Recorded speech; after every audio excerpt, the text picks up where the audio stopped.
Hi everyone, today we will show you how to add a watermark to your PDF using PDF.co request tester. Let's start. On your PDF.co dashboard, click Request Tester. On the Request Tester page, search and select PDF/edit/add endpoint. Now, I'll show you the sample PDF and sample logo that we're going to use for this tutorial.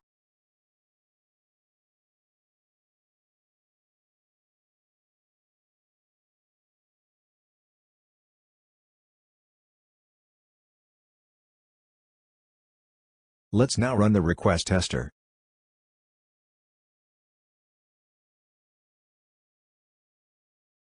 You will then be given a temporary link to view and download the output PDF. Here's what the output PDF looks like. As you can see, the logo has been added in the PDF. That's all for this tutorial. We have a lot of tutorials on our YouTube channel. Just search for PDF.co. Don't forget to subscribe and hit the notification bell icon. Thank you for watching.